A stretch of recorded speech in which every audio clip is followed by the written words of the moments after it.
Picture this. It's a cold night somewhere in Africa, maybe 400,000 years ago. A small group of early humans huddles together in the darkness, watching something that most animals flee from in terror. A flickering orange glow, dancing flames, fire. But they're not running. They're feeding it, carefully placing branches and dry grass to keep it alive. And in that moment, without knowing it, they're doing something that will change the trajectory of life on Earth forever. Today you're sitting in a climate-controlled room, probably looking at a screen with technology that would seem like magic to people just a century ago. You've got instant access to more information than entire civilizations possessed. You can communicate with someone on the other side of the planet in seconds. You live roughly twice as long as your ancestors did just 10 generations back. And all of it, every single bit of our modern dominance, traces back to that moment when our ancestors decided to do something absolutely insane. They brought fire into their lives and kept it there. Now, you might think fire was just about staying warm or scaring off predators, and sure, that was part of it. But what actually happened was so much more profound, so much more transformative, that it literally rewired our biology. Fire didn't just change what we did, it changed what we are. See, there's this question that's bothered scientists for decades. Why are humans so different from every other animal? We've got these massive brains that consume 20% of our energy, despite being only 2% of our body weight. We live in every environment on Earth, from Arctic tundra to tropical rainforests. We cooperate in groups of millions of strangers. We create art and music and mathematics. Other primates are smart, sure, but they're not building particle accelerators. They're not writing symphonies. They're not sending robots to Mars. So what happened to us? What made us so radically different? The answer is sitting in front of many of you right now, even if you don't realize it. That candle on your nightstand, the fireplace in your living room, the pilot light in your furnace, fire. If you're using this to fall asleep, perfect. That's exactly why I make these. So maybe subscribe and drop a comment telling me where you are and what time it is. I love checking and seeing Tokyo at sunrise, London at lunch, Los Angeles at lights out, all at once. Anyway, back to fire. What scientists have discovered over the last few decades is that fire didn't just help our ancestors survive. It triggered 3 revolutionary changes that fundamentally transformed what it means to be human. Revolution number 1, cooking. When we started heating our food, we unlocked nutrients that were previously inaccessible. Our guts got smaller, our brains got bigger, our teeth changed shape. We're talking about biological evolution driven by technology. Fire literally changed our anatomy. Revolution number 2, conquering the night. For millions of years, darkness meant danger. When the sun went down, our ancestors had to hide and sleep because anything else meant becoming dinner for predators with better night vision. But fire pushed back the darkness. It extended the day. Suddenly our ancestors had evenings, had time to socialize and plan and create after the work of finding food was done. We essentially doubled our productive hours. Revolution number 3, the social fire. This might be the most important one. When you sit around a fire, something magical happens. You can see faces, you can read expressions, you can tell stories. For the first time in the history of life on Earth, there was a reason and a place for large groups to gather after dark and just talk. That changed everything about how we cooperate, how we share knowledge, how we build culture. These 3 revolutions, cooking, conquering night, and social gathering, didn't just make life easier. They created a feedback loop that built what scientists call the super brain. Our ancestors who controlled fire could extract more calories from food, which powered bigger brains. Bigger brains meant better social skills and planning ability, which meant better use of fire. Better use of fire meant even more calories and even more social time. Round and round, generation after generation, for hundreds of thousands of years. And here's the really wild part. We can trace this in our DNA, in our fossils, in the archaeological record. We can actually watch it happen. We can see the moment when fire transformed our ancestors from just another clever ape into something unprecedented, something that would eventually dominate this entire planet. So let's go back, way back, before fire, before cooking, before evening gatherings and cave paintings and language as we know it. Let's look at what life was actually like for our ancestors and understand just how brutal existence was before that first spark changed everything. Close your eyes and imagine you're hungry. Not modern hungry, where you can raid the fridge or order takeout. We're talking about 2 million years ago hungry. You're standing in the African savannah, the sun beating down, and you need to eat. But here's the problem. Everything you can eat is raw, tough, and packed with fibre that your body can barely process. You spot a tuber. One of your group members digs it up with a stick. It's about the size of your fist covered in dirt. You brush it off and take a bite. The texture is like chewing through a combination of wood and rubber. Your jaw muscles, which are massive compared to modern humans, start working. Chew, chew, chew. 5 minutes later, you're still chewing the same mouthful. Your jaw's getting tired, but you can't stop because this tuber contains maybe 150 calories, and you need about 2,000 just to survive the day. So you keep chewing, and chewing, and chewing. This was life before fire.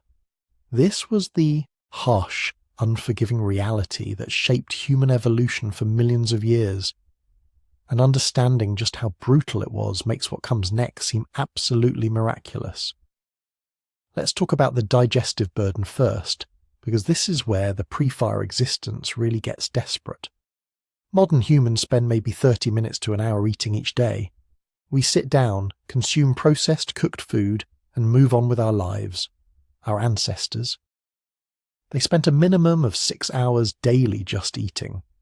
Not hunting, not gathering, just the actual mechanical process of chewing and swallowing. Primatologists have studied this extensively in modern great apes, and the numbers are staggering. Gorillas spend about 8 hours a day eating. Chimpanzees, about 6 hours. Orangutans, similar. These animals have enormous jaw muscles, specialized teeth for grinding plant material, and digestive systems that are basically fermentation vats, designed to break down cellulose over many hours. Early hominids were facing the same constraints, possibly worse. When you eat raw plant material, you're consuming huge amounts of indigestible fibre. Your gut has to be massive just to hold it all while bacteria slowly break it down. Archaeological evidence from early hominin fossils shows exactly this. Huge rib cages, barrel chests, all the skeletal indicators of enormous digestive systems taking up most of the torso. But here's where it gets really interesting. That massive gut wasn't just uncomfortable, it was expensive, metabolically speaking. Digestive tissue is energetically costly. Your intestines, stomach, liver, all those organs require significant calories just to maintain themselves. In modern humans, the gut accounts for about 20-25% of our resting metabolic rate, despite being only a small percentage of body weight.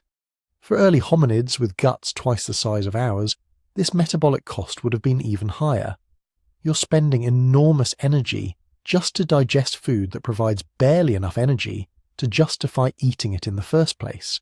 It's a trap, an evolutionary dead end that kept our ancestors locked in a cycle of constant foraging and endless chewing. And the calorie problem gets worse when you factor in brain size. Chimpanzees, our closest living relatives, have brains around 400 cubic centimetres. That brain requires about 200 calories per day to function, roughly 8-9% of their total energy budget. It's manageable, barely, on a raw food diet with 6+ hours of daily eating. Early hominids like Australopithecus had similar brain sizes and faced similar constraints. They were smart for their time, capable of using simple tools, living in social groups, but they had hit a metabolic ceiling. You can't power a bigger brain without more calories, and you can't get more calories from raw food without spending even more time eating, which creates a vicious cycle. Some groups tried to solve this through dietary specialization. Paranthropus. Boise, A hominin species that lived around 2 million years ago developed absolutely massive molars and jaw muscles. Anthropologists call them nutcracker man because their skulls show adaptations for crushing extremely hard foods like nuts and seeds. They were trying to extract more calories from difficult-to-process foods. But this strategy led to an evolutionary dead end. Paranthropus went extinct. They had specialized so heavily for one type of food that when environmental conditions changed, they couldn't adapt. Their massive jaws and specialized teeth made them incredibly efficient at one thing and mediocre at everything else. Meanwhile, other hominin lines were experimenting with different strategies. Some populations started scavenging meat from predator kills, using stone tools to access bone marrow after lions and hyenas had finished with a carcass. Meat provides more calories per gram than plant material, and animal fat is even better, nearly twice the caloric density of protein or carbohydrates. But there was a problem with scavenging, actually several problems. First, you're competing with hyenas, which are incredibly efficient scavengers with bone-crushing jaws. Second, carrion is often partially decomposed, full of bacteria that can kill you if your digestive system isn't adapted to handle it. Third, and most importantly, scavenging opportunities were unpredictable and scattered. You might find a carcass once a week, maybe less, and the rest of the time you're back to eating raw plants for 6 hours a day. Then there was the night problem. Modern humans think of nighttime as peaceful, maybe a little dark, but essentially just another part of the day. For early hominids, night was when the world became actively hostile. Your vision, which is specialized for color perception and detail in daylight, becomes nearly useless after dark. You can see shapes, movement, but not the detail you need to navigate safely or identify threats. Meanwhile, every major predator in Africa has night vision that makes them exponentially more dangerous after sunset. Lions hunt primarily at dusk and dawn. Leopards are active throughout the night. Hyenas, which killed more early hominids than any other predator, are primarily nocturnal, and all of them could see perfectly while you stumbled around half blind. Archaeological sites from this period show something chilling. Hominin fossils with bite marks, skulls punctured by leopard fangs, long bones cracked open by hyena jaws, not for tools, but because hominids themselves were prey. The predator-to-prey ratio in these fossil assemblages suggests early hominids were being killed and eaten regularly. So what did they do? They climbed trees. Fossil evidence and comparative anatomy suggest early hominids retained tree-climbing adaptations specifically for sleeping. They would spend daylight hours foraging on the ground, then retreat to trees at night, huddling together on branches while predators prowled below. It wasn't safe exactly. You could fall. Leopards could climb after you, but it was safer than staying on the ground. This created another constraint on social organization. You can't form large groups if everyone needs to find secure sleeping spots in trees every night. Trees have limited capacity, so early hominin groups were probably small, maybe 10-20 individuals maximum, and even then they'd need to find groves with multiple suitable trees within close proximity. Daytime wasn't much better in terms of social complexity. When everyone spends 6 hours eating, scattered across a landscape foraging for dispersed plant foods, there's limited time for social interaction.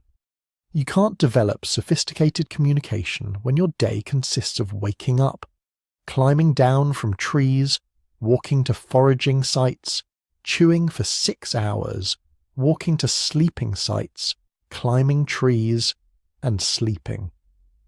Some researchers think this is why early hominin communication remained primitive for millions of years, not because they lacked the cognitive capacity, but because they lacked the time and social context in which complex language would be useful.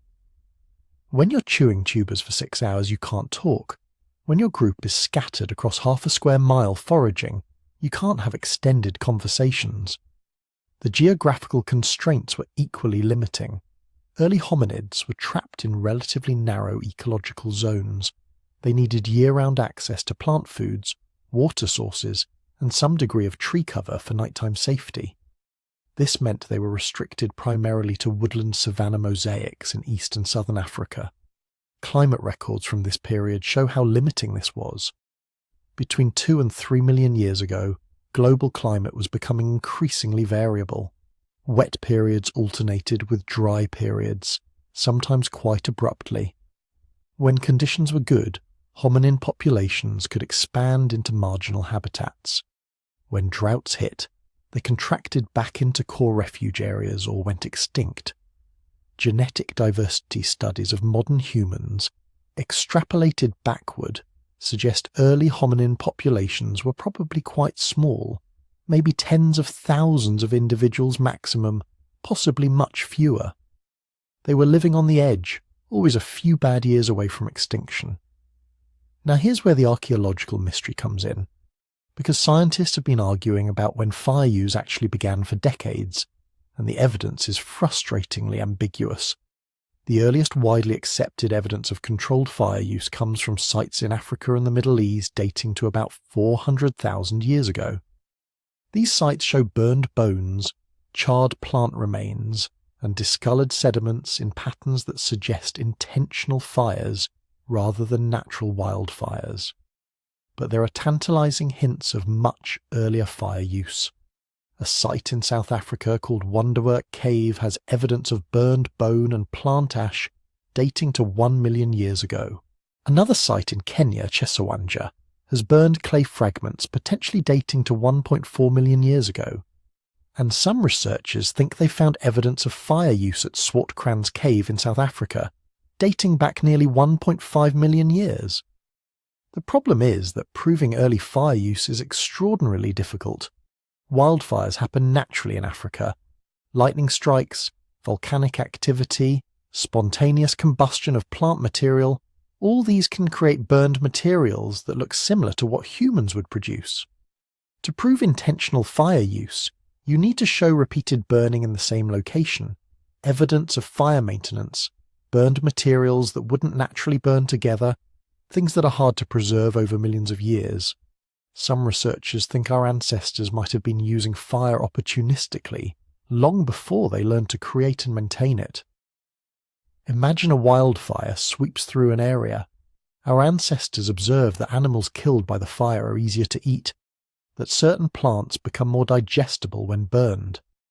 They start hanging around recent fire sites, scavenging burned food, maybe even carrying smouldering branches to new locations to create smoke that drives away insects. This opportunistic fire use wouldn't leave much archaeological evidence.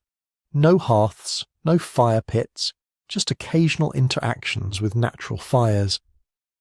But it would have been enough to start the evolutionary process, enough to demonstrate that fire could make food more digestible and life more comfortable. What we do know is that something changed.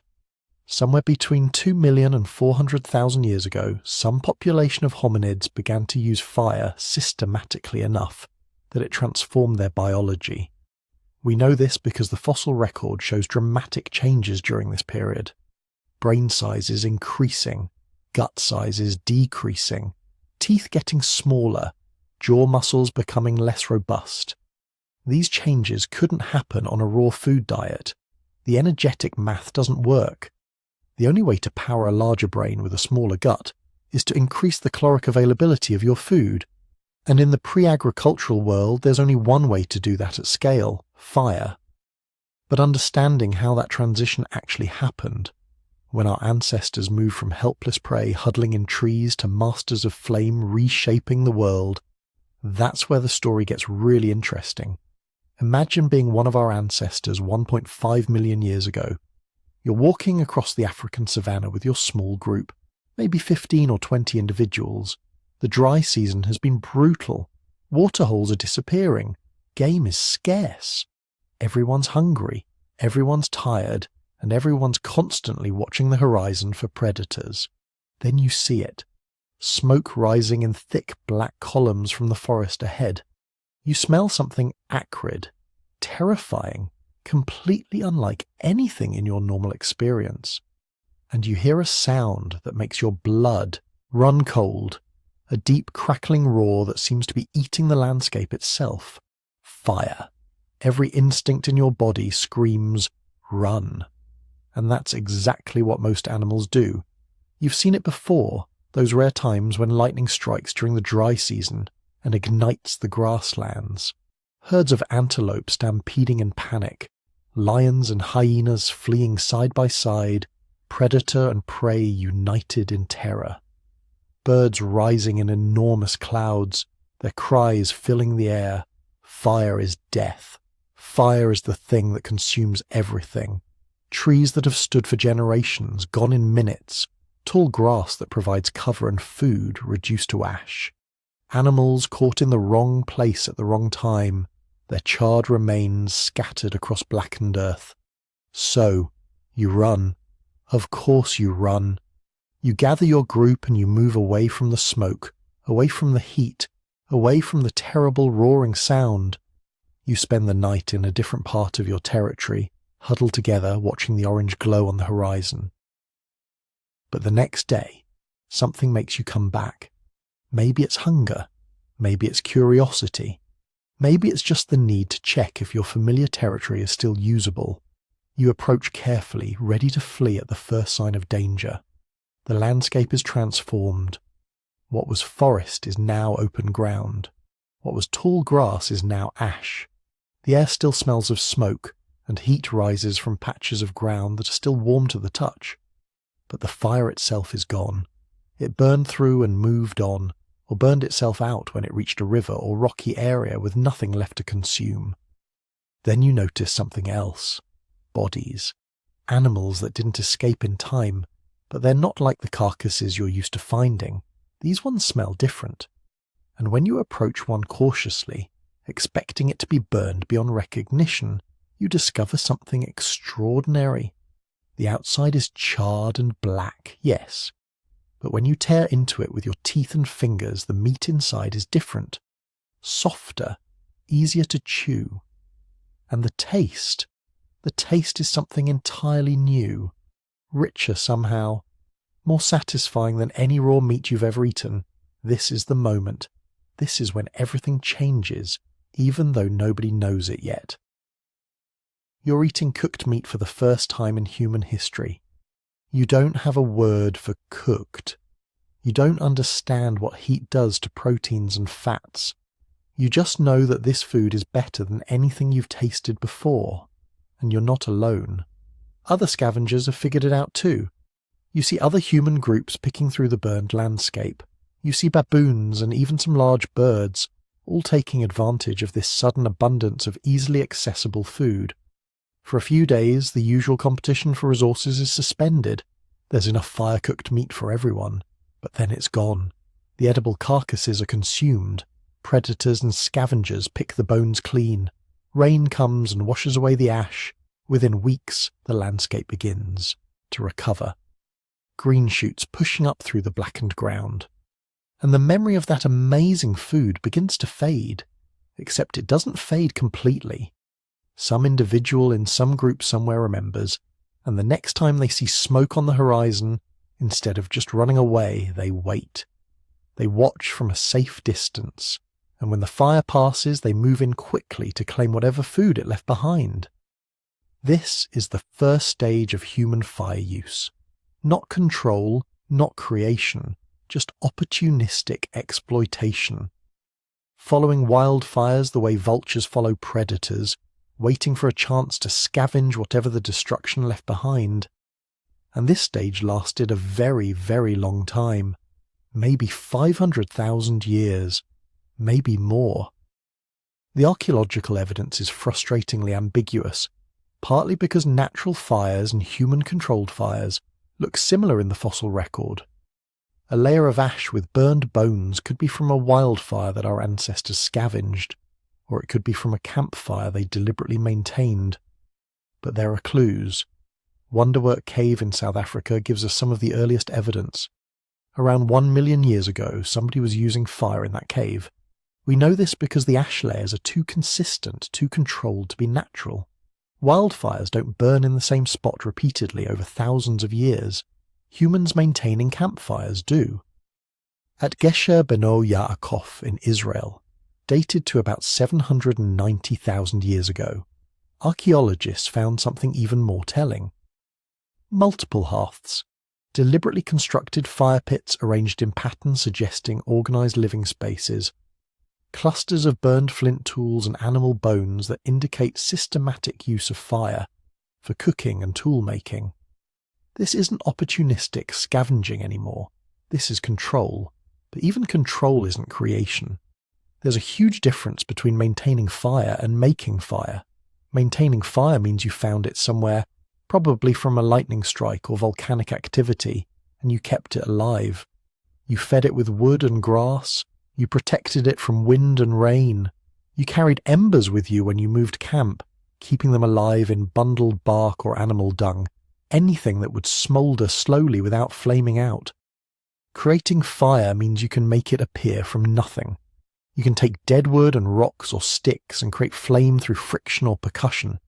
This is a completely different level of mastery, and it probably didn't happen until much later, maybe 400,000 years ago, maybe even more recently. Think about what maintaining fire requires. You need to understand that fire eats fuel. You need to learn that different materials burn differently. Dry grass catches quickly but burns out fast. Hardwood burns slowly and produces long-lasting coals. You need to figure out that fire needs air, that smothering it makes it die, but wind can make it spread dangerously. You need to develop techniques for transporting it, for keeping it alive overnight, for preventing it from escaping and destroying your camp. This is sophisticated knowledge. It requires observation, experimentation, teaching, and learning. It requires a level of cognitive development that earlier human species simply didn't have. The individuals using fire at Wonderwork Cave and Gesher Beno Yaakov weren't modern humans. They were probably Homo erectus, maybe early Heidelbergensis, but they were smart enough to recognize fire's value and capable enough to maintain it once they found it. How many times was this knowledge discovered and lost? How many groups figured out fire maintenance only to lose it when their firekeeper died in an accident, or when heavy rains extinguished their flames and they couldn't find natural fire to restart from? We'll never know exactly, but the patchy archaeological record suggests it happened repeatedly. Because maintaining fire is hard. It requires constant attention. Someone has to wake up in the middle of the night to add fuel. Someone has to stay in camp instead of going on the hunt to protect the flames. Someone has to know exactly how much fuel to add, how to arrange it, how to blow on the coals to bring them back to life. This created new social dynamics. Fire knowledge became valuable, maybe the most valuable knowledge in the entire group. The person who understood fire best, who could keep it alive through storms and droughts, who could nurse dying embers back to flame, that person had power. Not physical power like the best hunter or fighter, but something potentially more important. The power to provide warmth, light, protection, and access to cooked food. We can imagine conflicts arising. What happens when someone from another group wants your fire? Do you share? Do you trade for it? Do you fight to protect it? What happens when the firekeeper makes demands? Extra food, choice of sleeping spots, priority access to mates. How much authority does fire knowledge grant? The archaeological record can't answer these questions directly, but we see hints. At some sites, hearths are positioned in the centre of living spaces, suggesting fire was communal. At others, they're off to the side or at the edges, suggesting more individual control. The variation suggests different groups developed different fire-related social structures. And then there's the controversy, the debate among archaeologists about when fire use truly began. Some point to evidence from nearly 2 million years ago, burned bones and soil that might indicate very early fire use. Others are skeptical, arguing that natural processes can create similar patterns. The scientific debate continues, with new evidence constantly refining our understanding. What's not controversial is that by 400,000 years ago, fire use had become systematic and widespread. Archaeological sites from Africa, Europe and Asia all show consistent evidence of controlled fire. Hearths, fire pits, burned tools, deliberately cooked food. Our ancestors, multiple species of them, had figured out fire maintenance and were passing that knowledge down through generations. But they still couldn't create it on demand. They were still dependent on finding natural fire from lightning strikes or volcanic activity. They still had to maintain embers constantly, living in fear of the day when the fire might go out permanently. The transition from maintenance to creation was the final step. And when it happened, probably sometime between 400,000 and 200,000 years ago, it completed the revolution. Our ancestors were no longer dependent on nature's whims. They could make fire anywhere, any time. They could expand into regions without natural fire sources. They could take risks that would have been unthinkable before. But we're getting ahead of the story. Before fire creation came fire maintenance. And before fire maintenance came that first brave individual who decided to approach the burned landscape instead of fleeing from it, who discovered cooked meat and recognized it as something valuable, who began the long process of observation and experimentation that would eventually give our species control over the most powerful force in nature. That individual's name is lost to time, their specific story unknown, but their legacy surrounds us. Every campfire, every candle, every controlled flame is a direct descendant of that first moment of discovery, when some ancient human looked at fire not as pure terror, but as potential tool. That cognitive shift, that ability to see danger as opportunity, that's what made us human. The fire didn't just warm our bodies, it began warming our minds, expanding our capabilities, transforming us from just another clever ape into something unprecedented in Earth's history. But that transformation didn't happen overnight. It took hundreds of thousands of years, and it required 3 distinct revolutions, each building on the last, each pushing human evolution in new directions. The first revolution was happening in our stomachs, and it would reshape our entire biology. Now here's where things get really interesting. Your ancestors have fire. They can keep it alive, move it from place to place, use it for warmth and protection. But for tens of thousands of years, maybe hundreds of thousands, they're still basically using it like an expensive security system. Light to keep predators away, heat to survive cold nights. It's useful, absolutely, but it's not revolutionary yet. Then somebody, somewhere, probably completely by accident, discovered something that would change the trajectory of human evolution more profoundly than anything except maybe language itself. They cooked something. Picture the moment. Maybe a scrap of meat falls into the fire during a meal. Someone pulls it out, burns their fingers, drops it in the dirt. Later, when they're desperate enough, they try eating it anyway. And they notice something strange. It tastes better, chews easier, doesn't make them sick like that sketchy raw meat they ate last week. Or maybe it was a root vegetable. Tubers that were bitter and tough when raw, accidentally roasted in the coals, suddenly becoming sweet and soft, easy to digest, easy to share with children and elderly people who couldn't handle tougher foods. However it happened, someone made the connection. Fire plus food equals something fundamentally different. Not just warm food, not just preserved food, transformed food, and that transformation rewrote human biology from the inside out. Let's talk about what cooking actually does. At the molecular level, applying heat to food is like performing chemical surgery. Proteins, those long complex chains of amino acids that make up muscle tissue and plant structures, they're normally twisted and folded into elaborate shapes. When you eat raw meat or raw plants, your digestive system has to work incredibly hard to break down these structures, to unfold the proteins and cut them into pieces small enough to absorb. But heat does this work for you. At around 140 degrees Fahrenheit, proteins start to denature. Their complex structures unfold. The tough resistant fibers break down into simpler forms that your stomach acid and digestive enzymes can attack far more efficiently. The same thing happens with starches. Raw starch molecules are packed into dense granules that are difficult for your body to access. But when you heat them, the granules swell and burst, releasing simple sugars that your intestines can absorb almost immediately. This isn't a minor improvement. This is a revolution in energy extraction. Modern nutritional studies show that cooked food provides 30 to 50% more usable calories than the same food eaten raw. Let that sink in. The same exact piece of meat or root vegetable, just by applying heat, suddenly delivers half again as much energy to your body.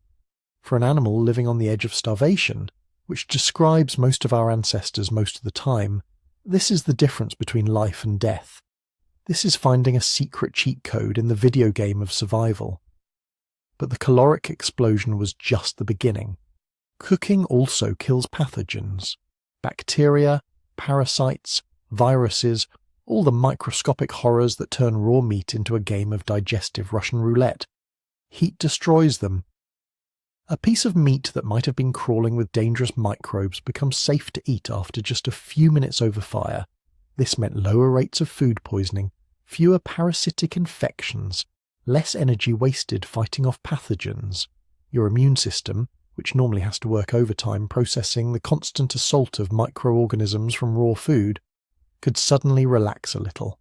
That saved energy too. And then there's the detoxification effect. Plants don't want to be eaten, they can't run away, so they defend themselves with chemistry. Toxics, alkaloids, bitter compounds, substances that can make you sick or even kill you. Raw cassava contains cyanide. Raw kidney beans contain lectins that can destroy your intestinal lining. Hundreds of plants that could provide nutrition are literally poisonous when eaten raw. But cooking neutralizes most of these toxins. Heat breaks down the chemical defenses plants use to protect themselves. Suddenly, the entire botanical world opened up to human exploitation. Plants that would have been inedible became staple foods. The range of things your ancestors could eat expanded exponentially. Think about what this meant for survival. Before cooking, your ancestors were limited to foods they could safely digest raw. Certain meats, certain fruits, a limited selection of plants. After cooking, they could eat almost anything. Tough roots, toxic plants, old meat that was starting to turn. Fire made it all accessible. But here's where the story gets truly wild. Because all this extra energy, all these extra calories, all this freed up capacity that your digestive system no longer needed, your body had to do something with it. And evolution, being the ruthlessly efficient optimizer that it is, redirected those resources to the most expensive, most energy-hungry organ in the human body, your brain.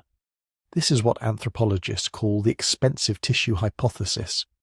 It was proposed by Leslie Aiello and Peter Wheeler in 1995, and it's one of the most elegant explanations in evolutionary biology. The basic idea is simple. Brains are phenomenally expensive to run. Your brain makes up about 2% of your body weight, but consumes roughly 20% of your total energy budget. It's like running a supercomputer that never sleeps, constantly burning calories even when you're resting. For most animals, this kind of energy demand is impossible to sustain. They need every available calorie just to power their digestive systems, which have to process huge amounts of low-quality food. Gorillas spend 6 to 8 hours a day eating, constantly stuffing vegetation into their mouths to extract enough calories to survive. Their guts are massive, complex, energy-intensive organs. But cooking changed the equation for humans. By pre-digesting food externally with fire, our ancestors could extract more calories while requiring less digestive machinery. The stomach could shrink. The intestines could become shorter and less complex. All that tissue, all that metabolically expensive gut could be reduced, and the energy saved went straight to the brain. Over hundreds of thousands of years, this trade-off became written into human anatomy. Our digestive systems became progressively smaller and simpler. Our brains became progressively larger and more complex. We literally traded gut for brain, inch by inch, neuron by neuron. The fossil record shows this transformation clearly. Early hominids like Australopithecus had relatively small brains, around 450 cubic centimeters, and evidence suggests large, robust digestive systems. Homo erectus, one of the first human species clearly associated with fire use, had brains nearly twice that size. And modern humans, we average around 1,350 cubic centimeters, 3 times the brain capacity of our pre-fire ancestors. This wasn't just about size either. Bigger brains enabled more complex neural networks, more sophisticated information processing, enhanced memory, improved problem-solving abilities. The cognitive toolkit that would eventually let humans dominate the planet was being built, calorie by calorie, neuron by neuron, all funded by the energy surplus that cooking provided. But the biological transformation wasn't limited to internal organs. Cooking also reshaped the human face in ways that are still visible today. Look in a mirror. See those relatively small teeth? Those weak jaws? That graceful bone structure around your mouth? That's the face of a cooking species. Before cooking, human ancestors needed powerful jaws and massive teeth to process raw food. Chewing tough fibrous vegetation and raw meat required serious mechanical force. Early hominids had dental structures that would look monstrous by modern standards.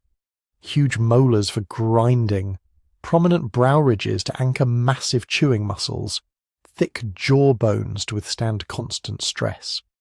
But once food was cooked, all that heavy machinery became unnecessary. Cooked meat tears easily. Cooked vegetables mash into soft pulp. You don't need a hydraulic press of a jaw to eat cooked food. You need something much lighter and more efficient. Over generations, natural selection favoured individuals with smaller teeth and weaker jaws, not because those traits were advantageous on their own, but because they represented freed-up resources. The energy that would have gone into building and maintaining massive dental structures could be redirected elsewhere, probably to that growing brain. The skull itself changed shape. Without huge chewing muscles attached to the side of the head, the cranium could expand upward and outward.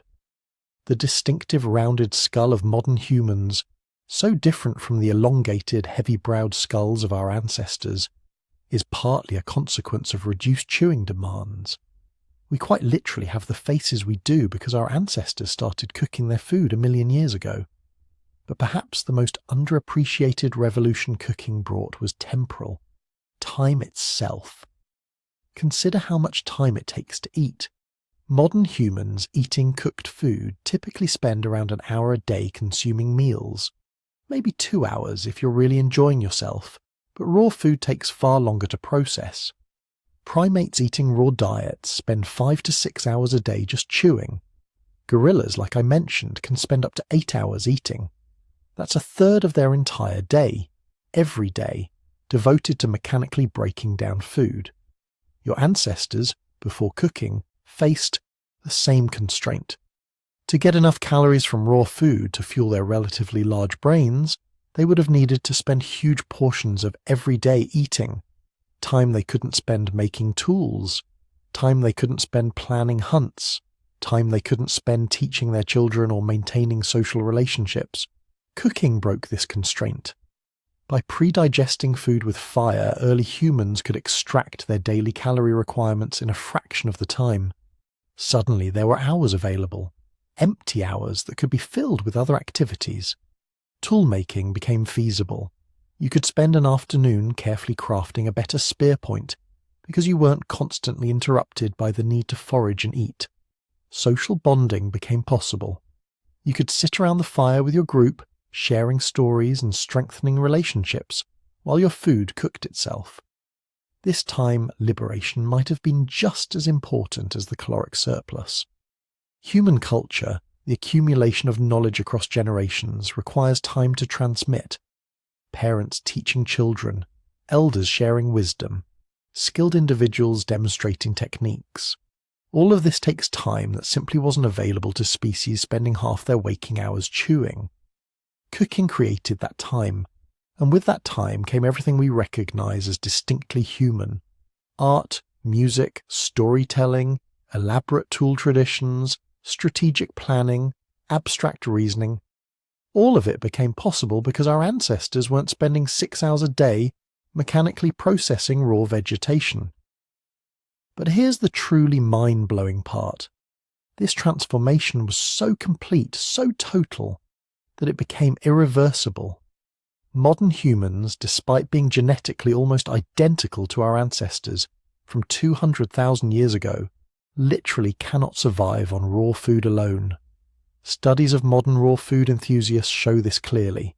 Even with access to the best possible raw foods, carefully selected and prepared, with unlimited quantities available, people on strict raw diets consistently lose weight and show signs of chronic energy deficit. Women's reproductive systems shut down. Children fail to develop properly. The human body, shaped by 1 million years of cooked food, simply can't extract enough energy from raw sources to maintain itself. We crossed a point of no return. We became obligate cooks, a species that requires external food processing to survive. Fire transformed from a useful tool into a biological necessity. Our ancestors didn't just learn to cook, they evolved to need cooking. This is unprecedented in the natural world. No other species has ever become dependent on a culturally transmitted technology for basic survival. Birds build nests, beavers build dams, but they could survive without these behaviors if necessary. Humans can't survive without fire, without cooking. The technology became part of our biology. And this transformation, this fundamental rewiring of human existence, happened relatively fast in evolutionary terms. Within maybe 500,000 years of regular fire use, humans had already become significantly dependent on cooking. Within 1 million years, the dependence was complete. Your ancestors weren't just using fire, they were being remade by it. Every generation slightly more dependent, slightly more adapted to cooked food, slightly less capable of surviving without it, until finally they became us, a species with small guts, huge brains, weak jaws, and an absolute requirement for fire. The spark that someone captured 1 million years ago didn't just provide warmth and protection, it initiated a biological transformation that created modern humanity.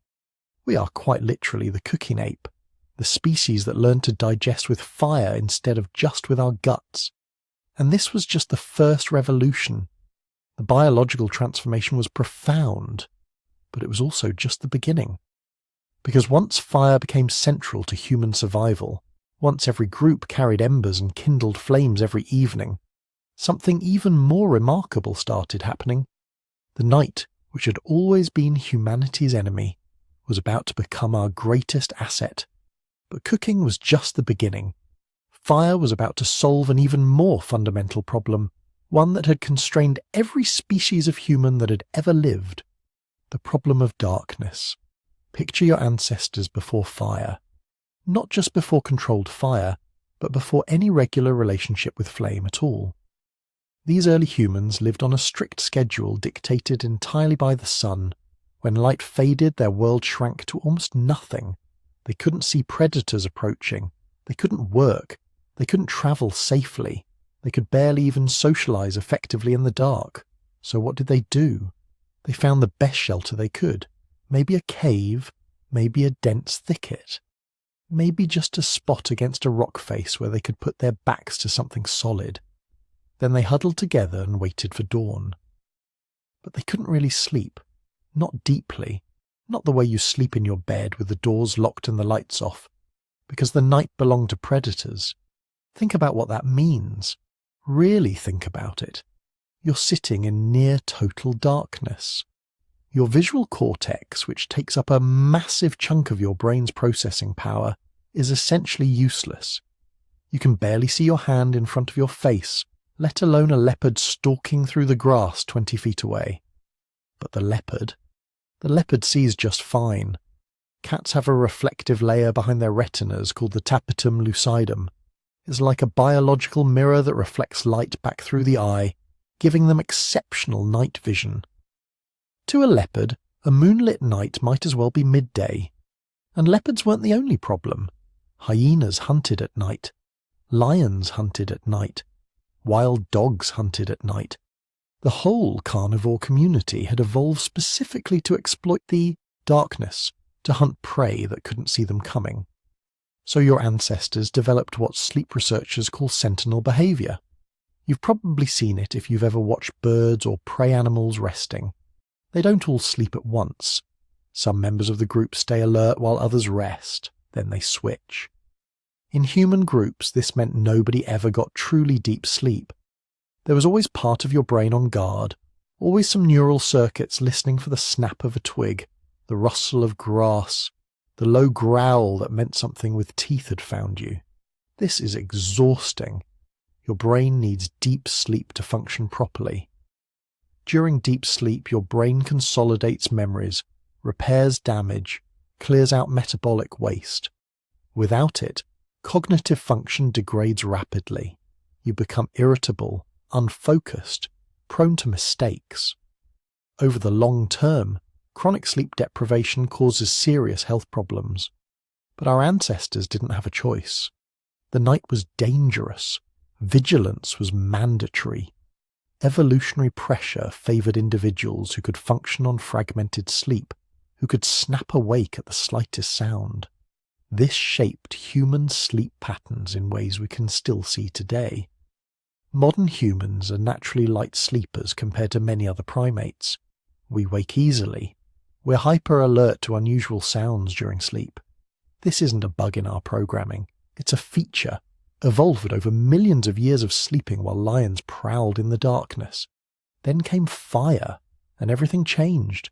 The first time an early human group managed to keep a fire burning through the night must have been absolutely transformative. Suddenly you had light. Not the dim glow of bioluminescent fungi or the occasional flash of lightning. Real light. Steady, reliable, controllable light that pushed back the darkness in a sphere around your camp. But more importantly, you had protection. Because here's what nobody tells you about predators. They're cautious. Evolution doesn't favour reckless behaviour. An injured predator is a dead predator. So lions and leopards learned to avoid unnecessary risks. And fire was a risk they wanted nothing to do with. Most mammals have an instinctive fear of fire. It's written into their neural circuitry at a very basic level. Fire means pain. Fire means danger. Fire means flee. This isn't learned behaviour. You don't have to teach a lion to avoid flames. They just do.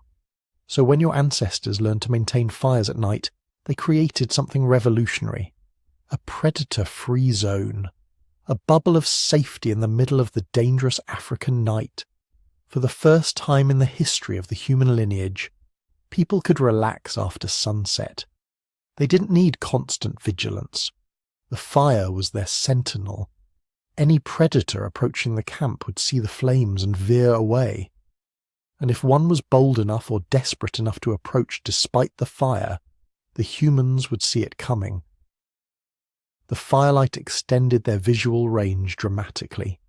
Instead of seeing 5 feet in the moonlight, they could now see 20 or 30 feet. That's more than enough warning to grab weapons, add fuel to the fire, make noise to scare off the intruder. The psychological transformation this created cannot be overstated. For the first time ever, humans weren't prey at night. They weren't helpless refugees hiding in the dark. They were the ones in control, the ones with power over their environment. The night was no longer something to be endured. It was something they had conquered. But the benefits went far beyond just safety. Fire literally doubled the amount of usable time in each day. Before fire, darkness meant inactivity. You couldn't make tools because you couldn't see what you were working on. You couldn't process food because you'd cut yourself or make mistakes. You couldn't travel because you'd get lost or fall into a ravine. You could barely even socialize effectively because you couldn't see people's faces, couldn't read their expressions. With fire, all of that changed. Suddenly the day didn't end at sunset. It extended for hours into the night. You could sit around the fire and continue working. Make tools, repair clothing, process plant fibers into cordage. All the tasks that required manual dexterity and visual acuity could now continue long after the sun went down. But more importantly, you could do something that would prove absolutely critical to human development. You could talk, really talk. Extended conversations that lasted for hours. Storytelling, knowledge sharing, planning, negotiating. All of it became possible during these extended evening gatherings around the fire. Anthropologists studying modern hunter-gatherer societies have documented this phenomenon. In groups that maintain traditional practices, the evening gathering around the fire is when the really important social work happens.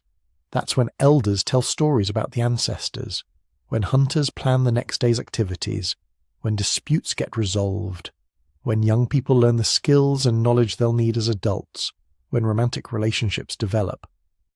The fire creates a kind of theatre, a focal point that brings people together and facilitates complex social interaction. Before fire, this simply wasn't possible. Humans would have had limited time for extended conversation.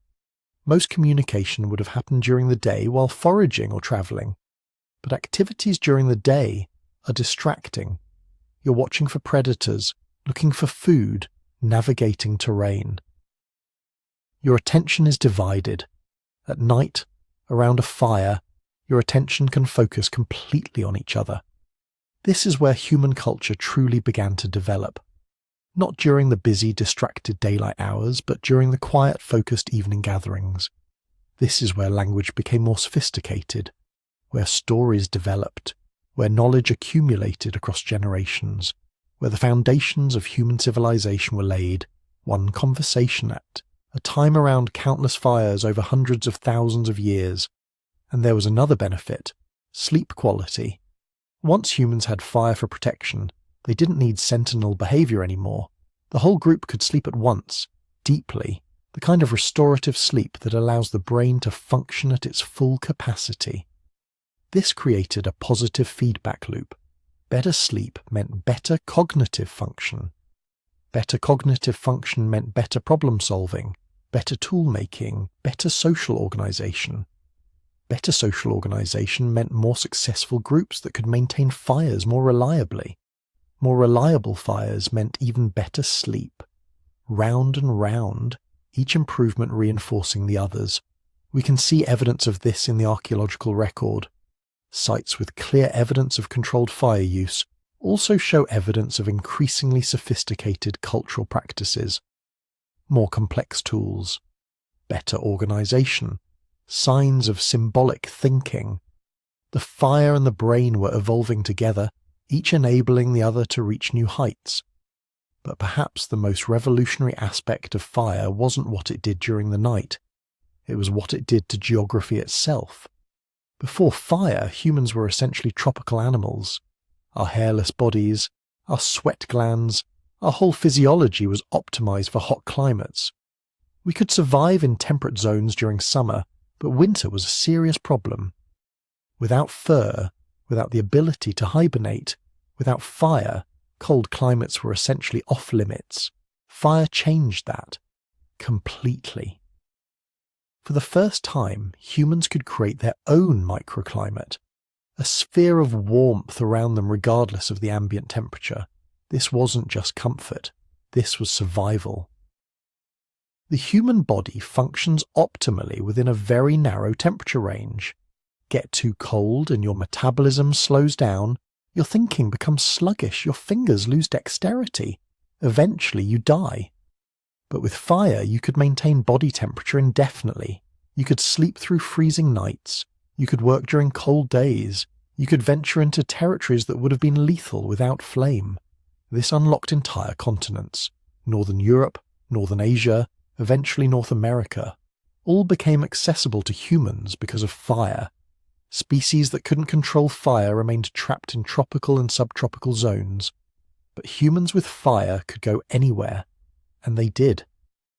The archaeological evidence shows human expansion into temperate and even cold climates correlates almost perfectly with evidence of fire use. The two are inseparable. Fire didn't just help humans move north, it made moving north possible. And this wasn't just about survival, it was about opportunity. Northern latitudes offered resources that tropical zones didn't have.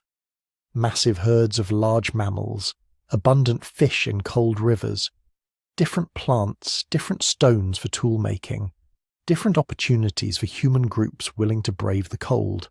With fire, they could. The groups that moved north weren't refugees fleeing overcrowding in the south. They were pioneers, entrepreneurs, taking advantage of fire technology to exploit untapped resources. They were expanding the human niche from a narrow tropical band to essentially the entire planet. But every advantage comes with trade-offs. As humans became dependent on fire for warmth and protection, they also became vulnerable in new ways.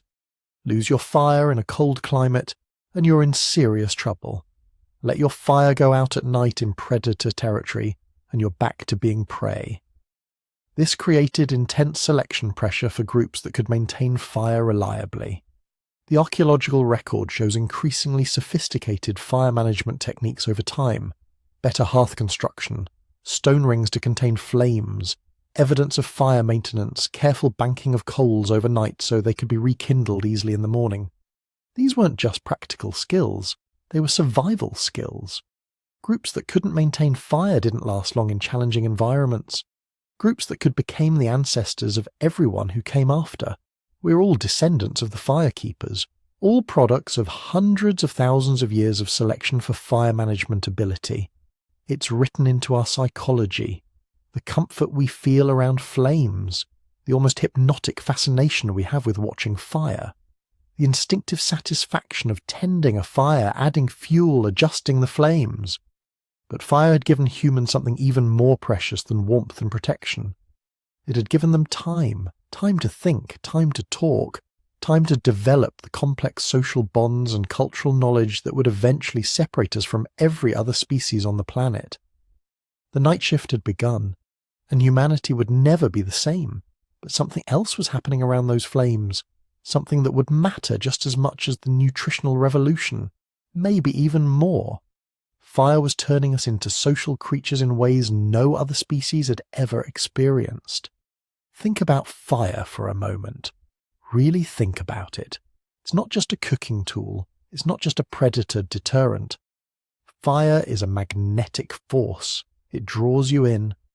Even today, with central heating and electric lights, people still gather around campfires, backyard fire pits, fireplaces.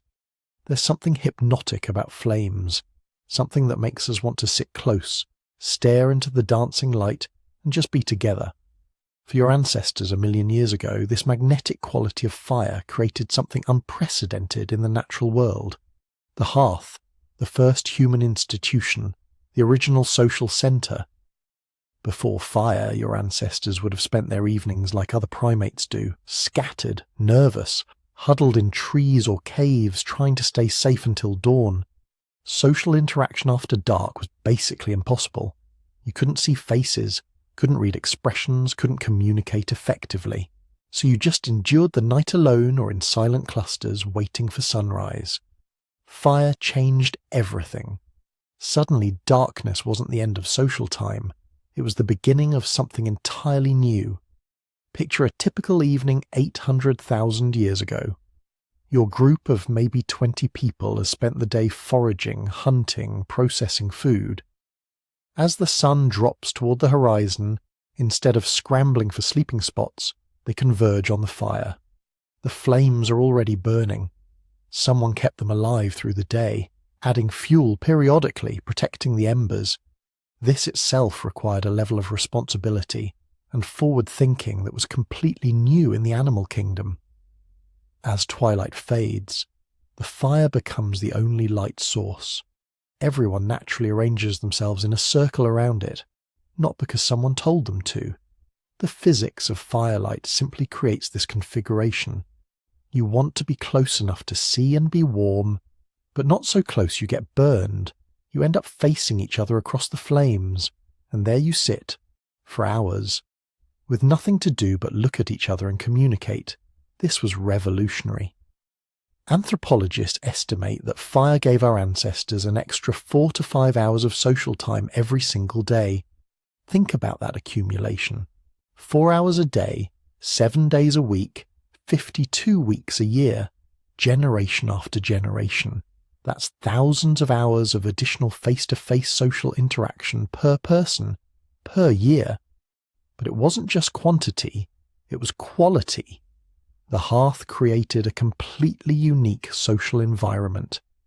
During the day, your ancestors were busy. Foraging required attention. Hunting demanded focus. Tool-making took concentration.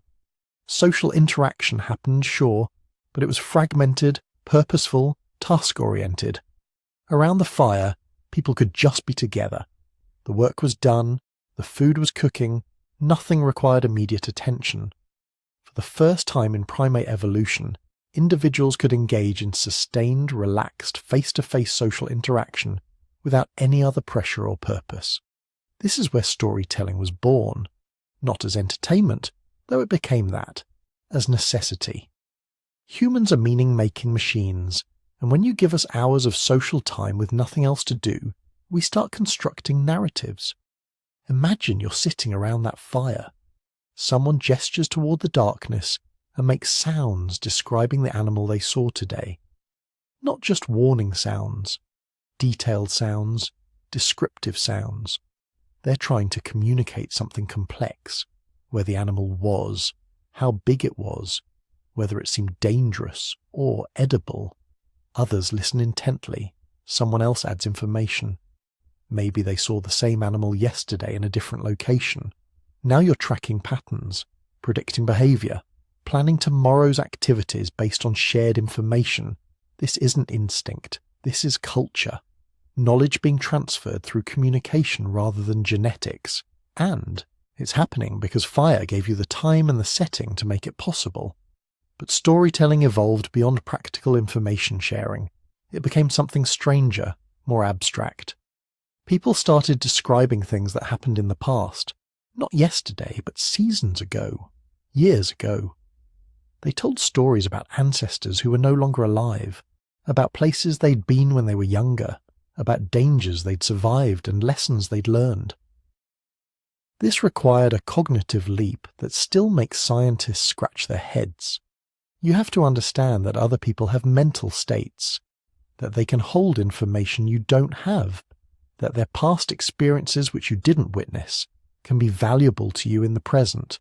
Psychologists call this theory of mind, the ability to model other people's thoughts and perspectives.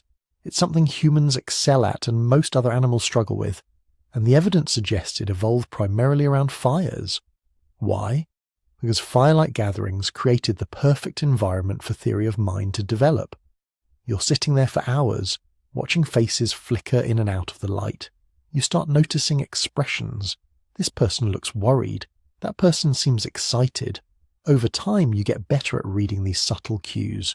You start predicting behavior, understanding motivation, anticipating what someone might do based on what you think they're thinking. Natural selection would have strongly favored individuals good at this. Someone who could understand group dynamics would navigate social relationships more successfully. They'd form better alliances, avoid conflicts, gain status, and they'd be more likely to survive and reproduce. Over thousands of generations, human theory of mind became extraordinarily sophisticated.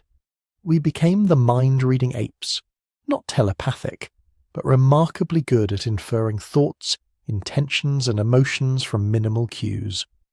All because fire gave us thousands of hours to practice. And then there's language, the big one. The adaptation that really sets humans apart from every other species on Earth. We don't know exactly when fully modern language evolved. Probably not all at once, more likely gradually, over hundreds of thousands of years. But we're increasingly certain that fire accelerated the process dramatically. Here's why. Language isn't just useful, it's incredibly complex. The grammar rules, the vocabulary, the subtle meanings, the ability to discuss abstract concepts and things that aren't immediately present. All of this requires massive cognitive machinery.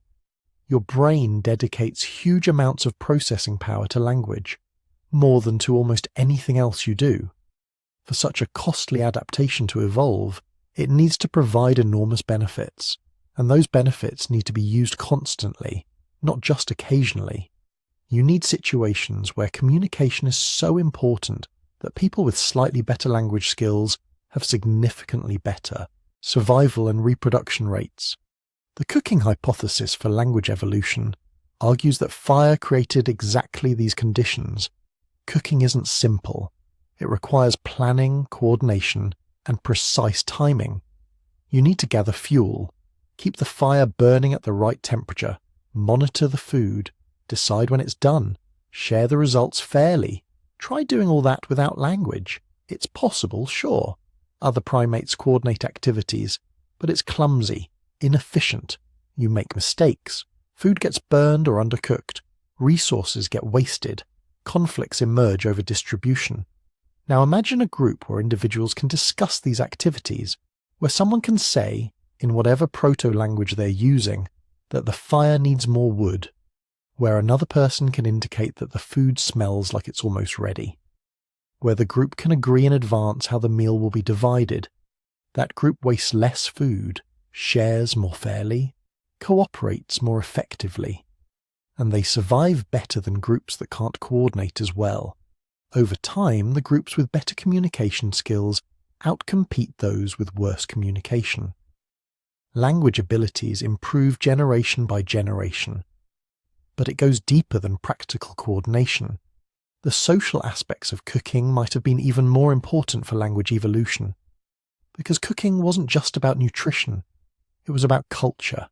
Every human society that's ever been studied has food-sharing rituals. Shared meals are sacred time. They're when families bond, when alliances form, when courtship happens, when social hierarchies get negotiated. The dinner table, whether it's an actual table or just a space around a fire, is where human social life unfolds.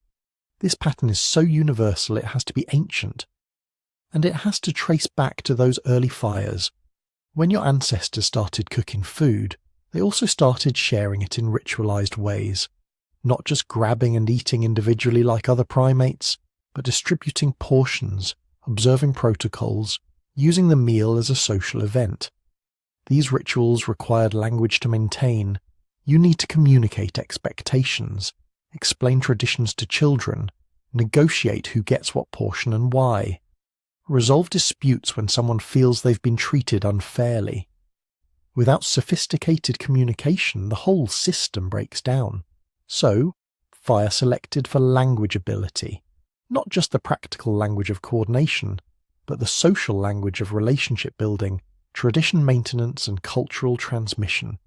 And once you have that kind of language, everything changes, because now you can teach, not just show someone how to do something and hope they figure it out, but actually explain, describe the reasoning behind techniques, warn about dangers they haven't encountered yet, share knowledge accumulated over lifetimes. Around the fire at night, elders could transmit decades of knowledge to younger generations, which plants were edible and which were poisonous, where water sources could be found during dry seasons, how to predict weather patterns, when certain animals migrated, how to navigate by stars. This intergenerational knowledge transfer created cultural continuity. Each generation built on what the previous one had learned instead of starting from scratch. Knowledge accumulated, techniques improved, culture became cumulative, and this is why humans exploded across the planet while other smart animals stayed relatively limited. Other species had to rely on instinct and individual learning. Humans could package thousands of years of collective knowledge into teachable lessons transmitted around fires. But fire's social revolution went even further. It changed how we bonded with each other, especially romantically. Every human culture practices some form of shared meals between partners. Dating involves dinner. Marriages include feasts. Anniversaries center on special meals together. This isn't random, it's ancient. Pair bonding in humans is unusually strong compared to most primates. Most apes don't form lasting partnerships. Humans do. And the evidence suggests this shift happened alongside the adoption of cooking. When your ancestors started investing time in preparing food, sharing meals became an intimate act. Cooking for someone signaled investment. Sharing scarce resources showed commitment. Around the fire, couples could sit together away from the main group. They could talk without being overheard. They could strengthen bonds through thousands of hours of quiet companionship. This intimacy was new in the primate world, and it helped create the stable partnerships that became the foundation of human family structure. Fire also enabled something even stranger: ritual, symbolism, the beginnings of what we might call spirituality. Because fire itself became sacred. In every human culture ever documented, fire holds special meaning. It's treated with respect, often with reverence. There are rituals around lighting fires, maintaining them, extinguishing them. Fire appears in origin stories, in religious ceremonies, in rites of passage. This universality suggests something deep. Our ancestors didn't just use fire, they developed a relationship with it, an emotional, almost spiritual connection, and it makes sense. Fire kept them alive, protected them, fed them, brought them together. It was the centre of their world, the one constant in a dangerous, changing landscape. Around fires, the first human rituals probably emerged. Maybe someone noticed that certain actions seemed to make hunts more successful, not because of any real causal connection, but just random correlation. They started repeating those actions. Others joined in. Over time, these became traditions, ceremonies, the earliest forms of what we call religion. All of this, every bit of it, traces back to that simple fact. Fire is magnetic. It draws us together. And when it drew our ancestors together night after night, year after year, millennium after millennium, it transformed us from smart apes into something entirely new. Social creatures capable of cooperation at scales no other species could match. Storytellers who could transmit knowledge across generations. Symbolic thinkers who could create meaning and purpose beyond mere survival. The fire made us human, but the hearth made us humanity. A collective, a culture, a species that survived not just through individual adaptation, but through shared knowledge, coordinated action, and social bonds strong enough to face anything the world could throw at us. And we were going to need those bonds, because what came next would test them like nothing before. But here's where the story gets really wild. Because fire didn't just give us cooked food and protection from predators, it literally rebuilt our brains from the inside out. Picture this. You're looking at a Homo habilis skull from 2 million years ago. Small, compact brain capacity around 600 cubic centimetres. That's roughly the size of a large orange. Now look at a modern human skull. Brain capacity around 1,400 cubic centimetres, more than twice as large. And if you track the timeline of when these changes happened, they map almost perfectly onto the timeline of fire control. This wasn't coincidence. This was the most dramatic neurological transformation in mammalian history, and it happened in evolutionary terms incredibly fast.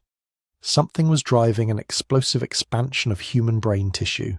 Something was making bigger, more energy-hungry brains not just viable, but actually advantageous enough that natural selection kept pushing for more. That something was fire. But to understand how fire created the superbrain, we need to talk about the most expensive organ in your body. Your brain represents about 2% of your body weight, but it consumes roughly 20% of your daily calories. In infants, it's even more extreme. A baby's brain can use up to 60% of the calories they consume. This creates what biologists call an energetic constraint. You simply cannot evolve a bigger brain unless you can reliably provide it with enough energy to function.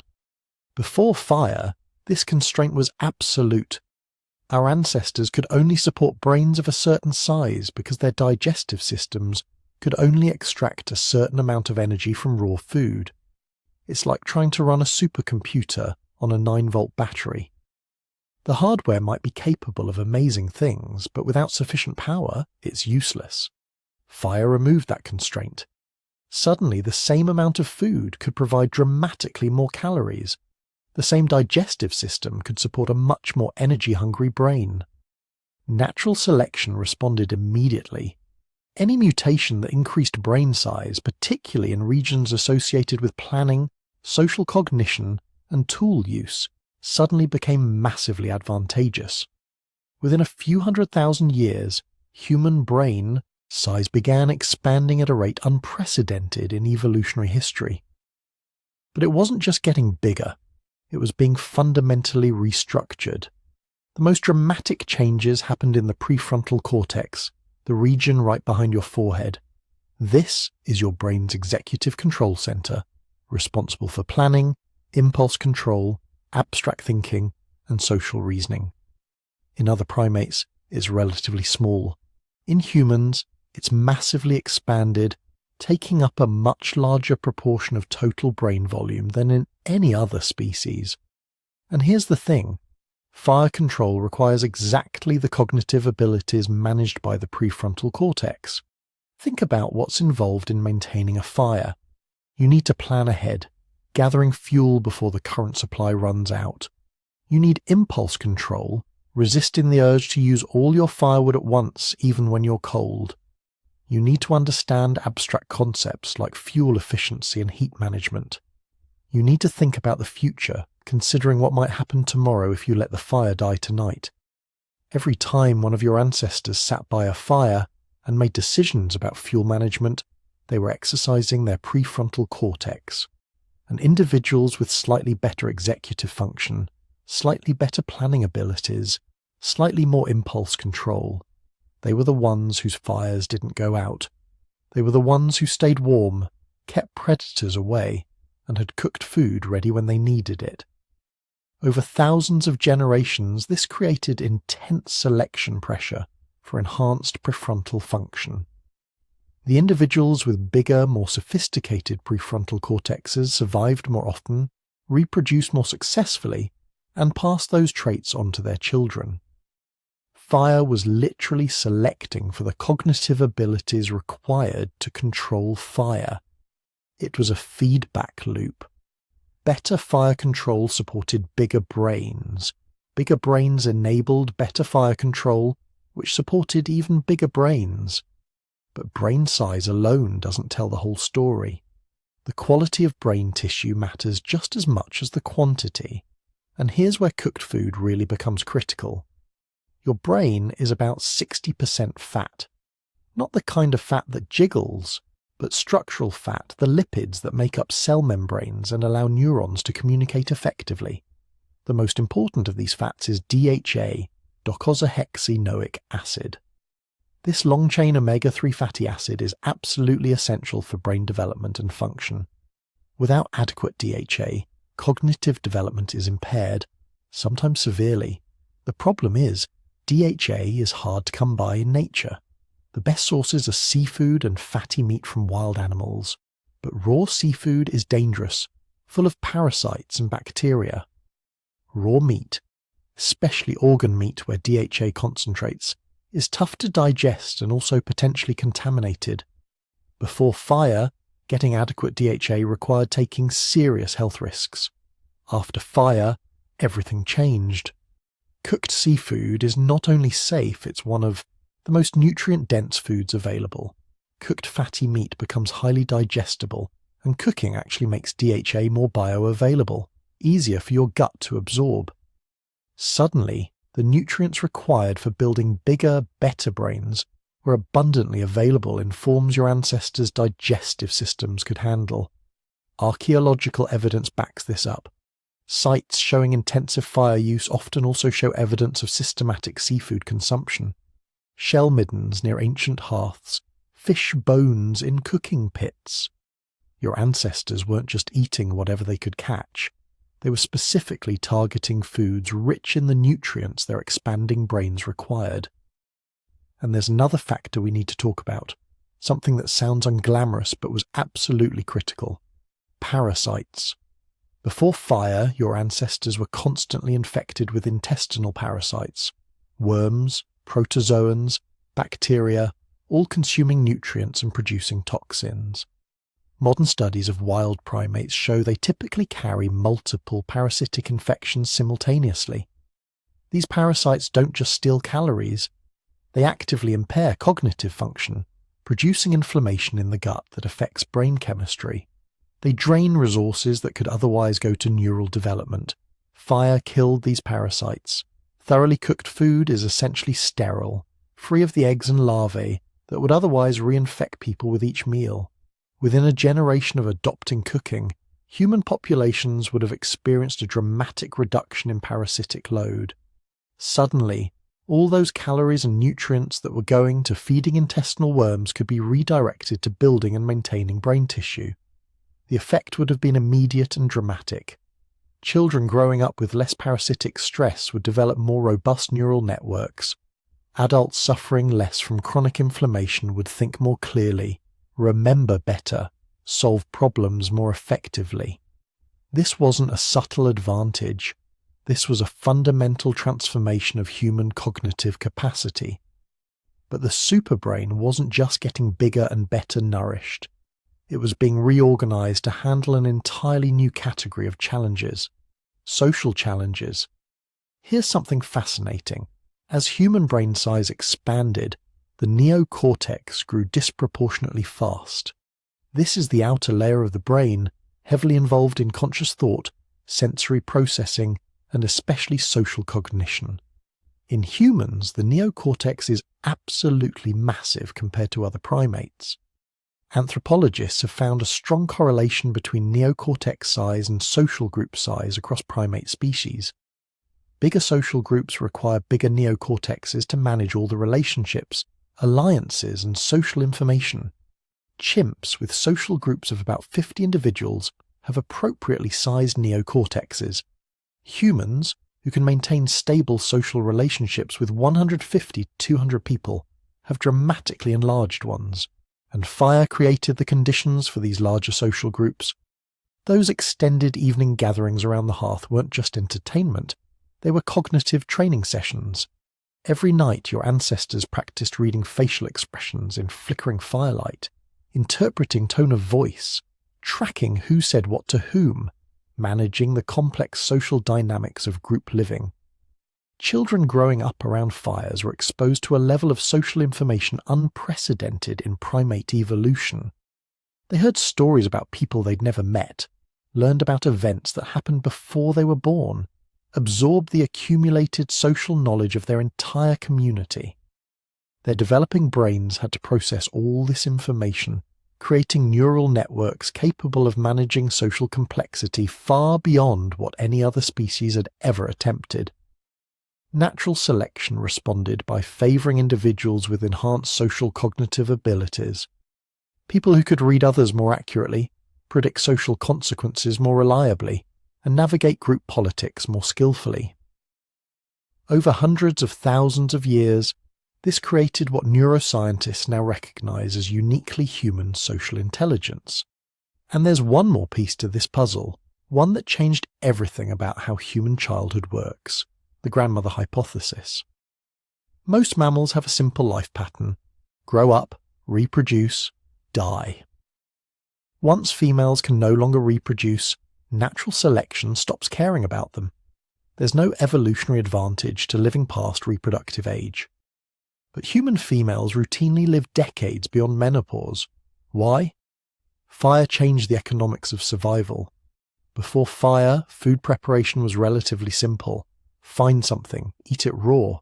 But with fire, food preparation became complex and time-consuming. Gathering fuel, maintaining flames, monitoring cooking, processing foods to maximize nutritional value. These tasks required knowledge, experience, and attention. Older women, past their own reproductive years, suddenly had a new role. They could maintain fires, prepare food, and free up younger women to have more children. More importantly, they could accumulate and pass on knowledge. Which plants were good fuel, how to keep fires going in rain, what foods needed longer cooking, how to manage household resources. Genetic analysis suggests that the grandmother effect became significant around the time fire use became universal. Populations with longer lived, post-reproductive females had higher survival rates for their grandchildren. The genes for extended lifespan and post-reproductive health began spreading rapidly. This created yet another feedback loop. Grandmothers meant children had more time for learning, less time spent scrambling for survival. Extended childhoods allowed more time for brain development, more time for neurons to form complex networks, more time for cultural knowledge to be transmitted. Human childhood became extraordinarily long compared to other primates, and much of that extended development time was spent around fires, learning from elders who wouldn't have survived without fire's transformative effects. All these factors together created what neuroscientists call enhanced neuroplasticity. The human brain became not just bigger, but more flexible, more capable of adapting to new challenges, learning new skills, rewiring itself in response to experience. And fire created the perfect environment for developing neuroplasticity. Think about the diversity of activities that happened around fires. Tool making, requiring fine motor skills and spatial reasoning. Storytelling, developing language and memory. Cooking, involving planning and sequential reasoning. Social interaction, exercising emotional intelligence. Every evening was a cognitive workout, exercising different neural systems in different ways. Modern neuroscience shows that diverse cognitive challenges create more robust, flexible brains. Brains that can adapt to novelty, learn new skills quickly, and transfer knowledge between domains. Your ancestors, spending their evenings engaged in diverse activities around fires, were developing exactly this kind of adaptive intelligence. Within a few 100,000 years, this created a brain unlike anything evolution had produced before. Not just bigger, but fundamentally different in its capabilities. A super brain capable of symbolic thought, abstract reasoning, language, art, mathematics, everything that makes human cognition unique. And it all traced back to that first controlled fire. That first decision to not just use fire opportunistically, but to maintain it, control it, make it a permanent part of human life. The superbrain wasn't a gift from the gods or a lucky mutation. It was the inevitable result of hundreds of thousands of years of living with fire. Every generation, natural selection favoured individuals whose brains were slightly better suited to the cognitive demands of fire-based living. Slightly better at planning, social reasoning, impulse control, technical skill. Multiply those slight advantages across 10,000 generations, and you get the most sophisticated cognitive organ in the known universe. You get the human brain, the superbrain. And once that superbrain existed, everything else became possible. Here's what most people don't realize about fire. It wasn't just about keeping warm or cooking food. Fire was the gateway technology, the master key that unlocked every other human advancement. Once your ancestors learned to control it, they didn't just survive better, they started reshaping the entire planet. Let's start with tools. Before fire, tool making was limited by the materials available. You could chip stone, you could sharpen bone, you could maybe split wood if you were lucky. But fire changed everything. Because fire doesn't just consume, it transforms. The first innovation was probably accidental. Someone left a wooden spear near the fire too long. Instead of burning up, the tip hardened. The heat had driven out moisture, condensed the wood fibres, created something dramatically stronger than raw wood. This wasn't just an improvement, it was a revolution. A fire-hardened spear point could punch through thick hide that would have deflected a regular wooden spear. It could penetrate deeper, cause more damage, bring down larger prey. Suddenly, animals that had been too dangerous or too tough to hunt regularly became viable targets. Your ancestors didn't miss the significance. Within generations, fire hardening became standard practice. Archaeological sites from 400,000 years ago show clear evidence of systematic fire treatment of wooden tools. Not random burning, but controlled exposure to heat at specific temperatures for specific durations. This required understanding. You had to know that too much heat would char and weaken the wood, Too little would have no effect. You needed to hold the tool at just the right distance from the flames, rotate it evenly, maintain the perfect temperature. This was chemistry. This was materials engineering. This was science, practiced by people who had never heard those words but understood the principles nonetheless. But wooden tools were just the beginning. Fire also revolutionized stone tool production. Heating certain types of stone before chipping them made the material more predictable, easier to shape, capable of producing sharper edges. Flint heated to around 350 degrees. Celsius becomes significantly easier to work. The internal structure changes, allowing toolmakers to create thinner, more sophisticated implements.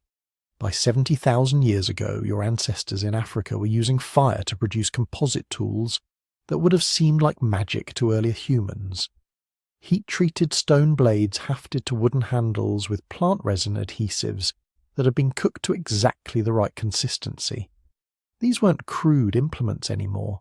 These were precision instruments, each component carefully processed and assembled. This is manufacturing at a level that wouldn't be matched again until the Bronze Age. And that brings us to metals. The discovery that certain rocks, when heated to extreme temperatures, would melt and reform into workable material was probably another accident. But it was an accident that could only happen to a species that had been using fire intensively for hundreds of thousands of years. Someone, somewhere, built a particularly hot fire on ground that happened to contain copper ore. The next morning they found small beads of shiny metal in the ashes. That moment of discovery, whenever it happened, led eventually to the Bronze Age, the Iron Age, the Industrial Revolution. All of human metallurgy, all of modern technology, traces back to people who noticed that fire could turn rocks into something new. But fire's most profound impact wasn't on tools, it was on geography. Before fire, your ancestors were restricted to warm climates. They were tropical animals, poorly adapted to cold. They could survive in temperate zones during summer, but winter pushed them south, back toward the equator. Fire changed that equation completely. With fire, humans could survive anywhere. The coldest nights, the harshest winters, none of it mattered if you could maintain a flame. This unleashed a migration that would eventually put human footprints on every continent except Antarctica. Think about what this means. Other species are limited by their biology. Polar bears need thick fur and fat deposits to survive Arctic cold. They can't live in tropical heat. Lions need warm climates. They can't survive northern winters. Each species has its range, its ecological niche, determined by millions of years of evolution. But humans with fire could adapt to any environment in a single generation. No genetic changes needed. No waiting for natural selection. Just knowledge, passed from parent to child, about how to make and maintain fire. Around 45,000 years ago, modern humans pushed into northern Europe and Asia during one of the coldest periods of the last ice age. Average winter temperatures in some regions were 20 degrees Celsius colder than today. Summers were brief and unpredictable. This was Neanderthal territory, and the Neanderthals were perfectly adapted to it. They had robust bodies that conserved heat, enlarged nasal passages that warmed frigid air, massive muscle mass that generated body heat. They were biological furnaces, shaped by hundreds of thousands of years of evolution in Ice Age Europe. Your ancestors had none of these adaptations. They were basically tropical Africans, lean-bodied and poorly insulated. They should have frozen to death in the first winter, but they had fire. Not just fire for warmth, but sophisticated fire management that let them create livable spaces in the most hostile environments imaginable. They built structures around hearths, creating microclimates warm enough for survival. They learned to keep fires burning continuously through long winters. They developed technologies for transporting fire, carrying embers in specially prepared containers so they could maintain flames even while travelling. The Neanderthals watched these newcomers spreading across their territories, and they must have wondered how these thin-bodied strangers could possibly survive. But survive they did. More than survive, they thrived. And this gets to something crucial about fire and human dominance. Fire didn't just let humans survive in new places, it gave them an advantage over species that were biologically better adapted. Neanderthals needed to eat enormous amounts of meat to fuel their massive bodies. Estimates suggest an adult male Neanderthal required about 4,000 to 5,000 calories per day just to maintain body weight. Your ancestors, with their smaller, more efficient bodies and fire-cooked food, that was easier to digest, needed significantly less. Maybe 2,500 to 3,000 calories. Same environment, same resources, but modern humans could support larger populations on the same food base. Fire also let humans exploit resources Neanderthals couldn't access efficiently. Plant foods that were toxic or indigestible raw could be detoxified and softened through cooking. Bones that Neanderthals would gnaw for marrow could be cracked open more easily after fire treatment. Even water sources could be made safer by boiling, reducing disease risk. Every fire-enabled advantage was small by itself, but they compounded. Over thousands of years of direct competition, modern humans could support more people, maintain larger social networks, and pass down more accumulated knowledge. The Neanderthals, despite being stronger, cold-adapted and established in Europe for hundreds of thousands of years, couldn't compete with that. By 40,000 years ago, they were in decline. By 30,000 years ago, they were extinct. But fire did something else, something that would prove even more transformative. It let humans become engineers of entire ecosystems. Your ancestors figured out early that fire wasn't just a tool for working materials or staying warm, it was a tool for reshaping landscapes. Controlled burning could clear forests, creating grasslands that attracted grazing animals. It could prevent brush buildup, reducing the risk of catastrophic wildfires. It could encourage the growth of specific plants while eliminating others. This was ecology. This was environmental management at a scale no other species had ever attempted. In Australia, Aboriginal peoples have been using fire to manage landscapes for at least 50,000 years. They practice what they call cool burning, low-intensity fires set during specific seasons to clear undergrowth without damaging larger trees. This creates a mosaic landscape, patches of different vegetation types at different stages of regrowth. The result is incredible biodiversity and sustainable game populations. This isn't random burning. This is sophisticated environmental engineering based on deep understanding of fire ecology, plant responses, and animal behavior.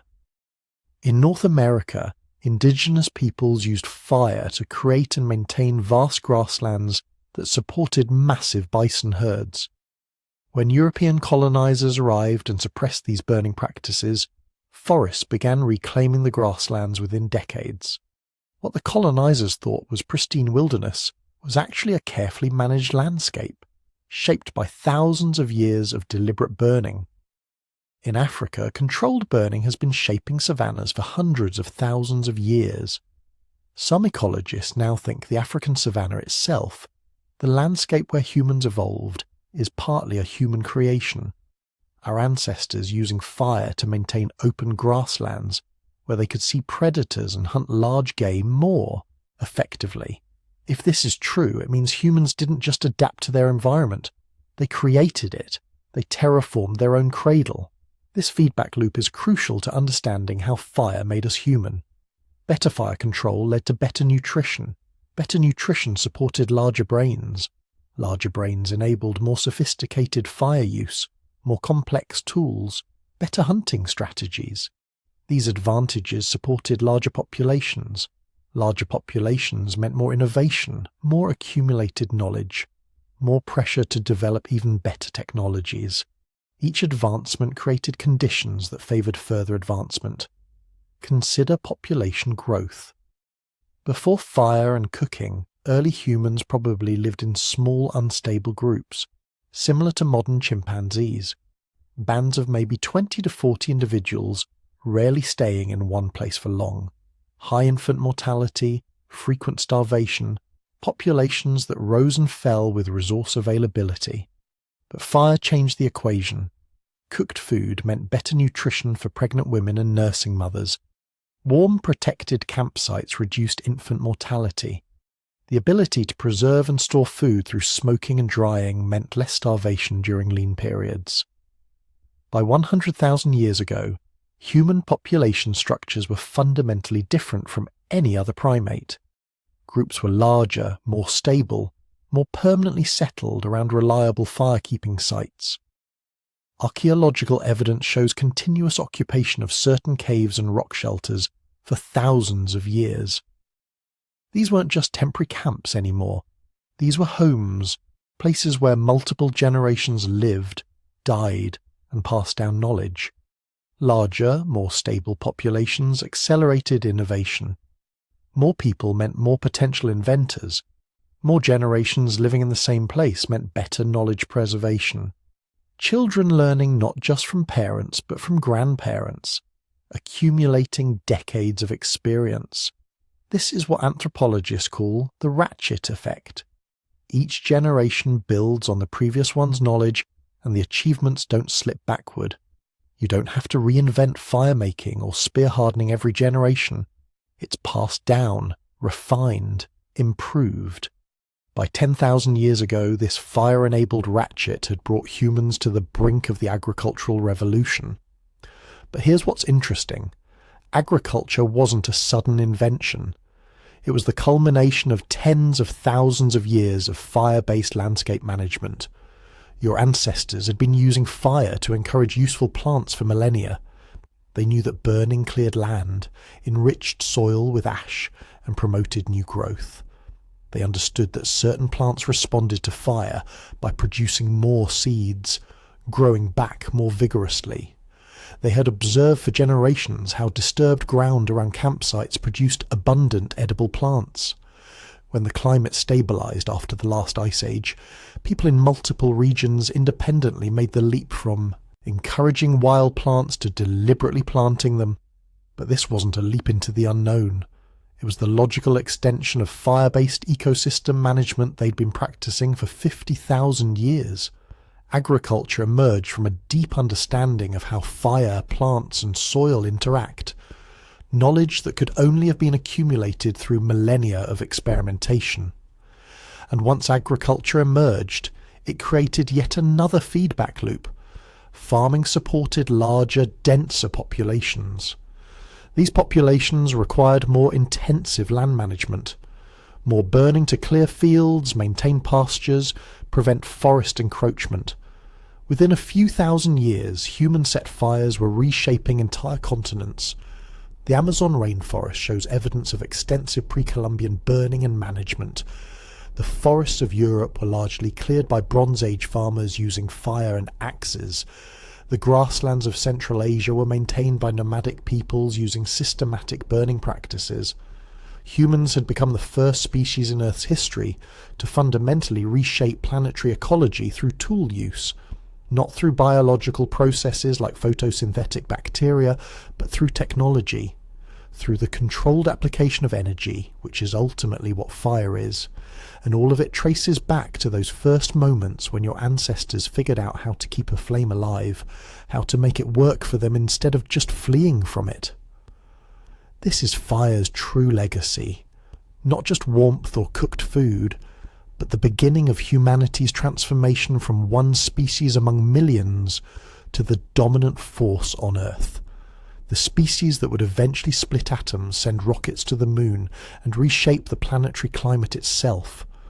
All of it beginning with a simple innovation, the control of combustion, the mastery of flame, the moment when humans stopped being subject to nature and started being its architects. But that mastery came at a cost and carried implications that your ancestors couldn't possibly have foreseen. We're still living with them today. Here's something strange. You're sitting at home right now, probably in a climate-controlled building with electric lights, central heating, and food that came from a refrigerator. You have no practical need for fire, none whatsoever. But if I told you there was a campfire burning outside or a fireplace crackling in the next room, part of you would want to go sit by it. Not because you're cold, not because you need to cook, Just because. Why? The answer is written in your DNA, carved into your neural pathways by 1,000,000 years of evolution. Fire isn't just a tool your ancestors used, it's the technology that made you human, and your brain remembers. Scientists have actually studied this.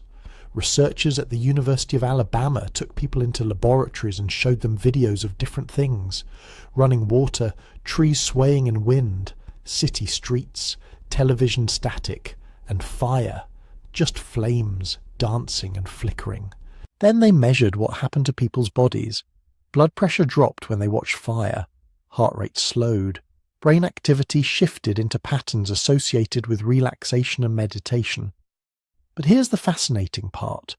The effect was dose-dependent. Bigger fires created stronger responses, and the response was universal. Didn't matter where the subjects came from, what culture they belonged to, whether they'd grown up around campfires or never seen a real flame in their lives. Everyone reacted the same way. Their bodies recognized fire as something safe, something good, something that meant home. This isn't learned behavior. Babies too young to have any cultural conditioning about fire are drawn to flames, mesmerized by their movement. Ancient peoples on every continent, from the Arctic to the Amazon, from Australian Aboriginal communities to Siberian hunter-gatherers, developed rituals around firekeeping. The hearth was sacred everywhere, always. Because for hundreds of thousands of years, fire meant survival. It meant you would eat. It meant you would be warm. It meant predators would stay away. It meant your group could gather together in the darkness and share food, stories, knowledge. Your ancestors, who felt most comforted by fire, who were most drawn to tend it and sit beside it, they were the ones who survived. The ones who didn't care about fire, who wandered away from the flames into the cold darkness. They got eaten by leopards or died of hypothermia. Their genes didn't make it. So you inherited a brain that finds fire irresistibly compelling, a nervous system that calms down when flames are near, an emotional architecture built around the assumption that fire equals safety, community, and nourishment. This is why we still create fires when we don't need them. When was the last time you went camping? If you did, you probably built a campfire even though you had a perfectly good propane stove for cooking and a sleeping bag for warmth. You sat around that fire for hours just staring at it. Maybe you toasted marshmallows, but mostly you just watched the flames and talked. Or didn't talk. Just sat there, feeling something you couldn't quite name. That something is evolutionary memory. For a few hours you were living like your ancestors did for 1,000,000 years. Small group, circle of firelight, darkness pressing in from all sides, food cooking, the primal satisfaction of tending flames, adding wood, maintaining the perfect balance between too much fuel and not enough. Your brain recognized the pattern and said, yes, this is how humans are supposed to live. Fireplaces serve the same function. They're wildly inefficient for heating. Central heating is cheaper, more effective, and far easier. But people pay thousands of dollars to install fireplaces in their homes, or tens of thousands for real wood-burning units. Then they spend winter evenings burning perfectly good lumber for no practical reason whatsoever. Just to watch it burn. Just to feel right. Real estate agents know this. Homes with fireplaces sell faster, and for more money than identical homes without them. Even non-functional decorative fireplaces increase property values. Even electric fireplaces with fake flames trigger some of the same neural responses as real fire. Your brain wants fire so badly, it'll accept an obvious simulation over nothing at all. But the fire connection goes deeper than just watching flames. It's written into your biology in ways you probably never think about. Consider this. You are the only species on Earth that has to cook its food, not benefits from cooking or prefers to cook. You literally have to cook. If you try to live on a diet of raw foods, even carefully selected nutritious raw foods, you would slowly starve. Your digestive system cannot extract enough calories from raw meat and raw vegetables to support your enormous brain. You've been so thoroughly transformed by cooking that you're now trapped. You're dependent on fire in a way no other creature has ever been.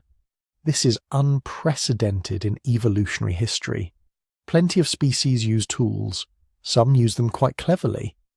But no species except humans has become biologically dependent on a technology. Your gut is smaller than it should be for an ape your size. Your jaw muscles are weaker. Your teeth are reduced. Your colon is shortened. All because for hundreds of thousands of years, your ancestors outsourced the work of digestion to fire.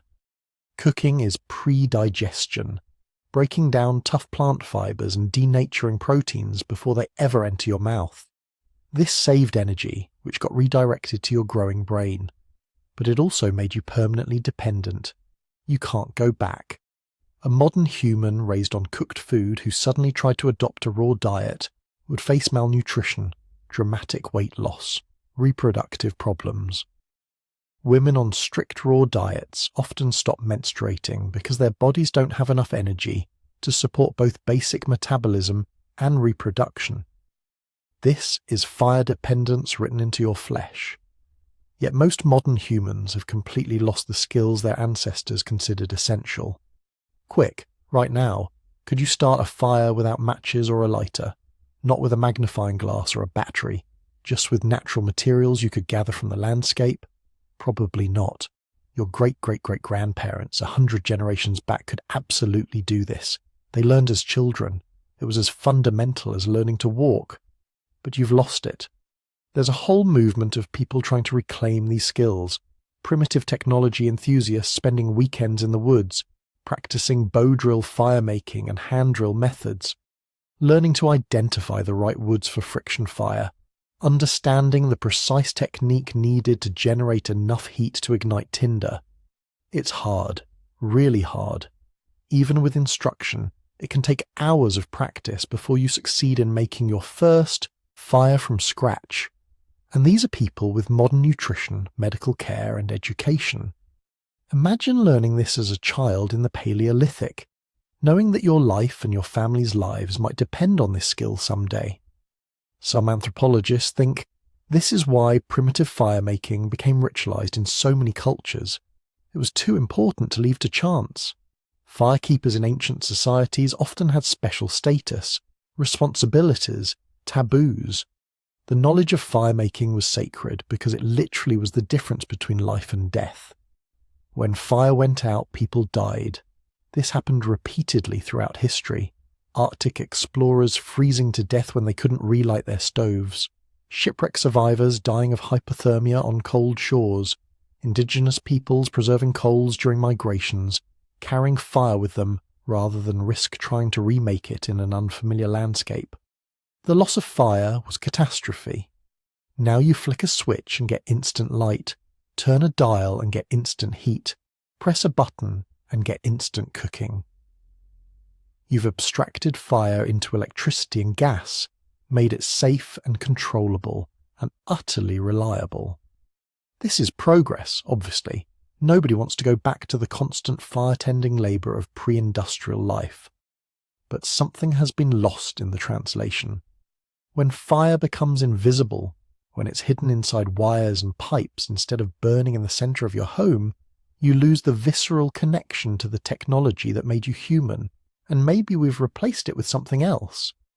Think about where people gather in modern homes, not around fires anymore, but around screens, television screens, computer screens, phone screens.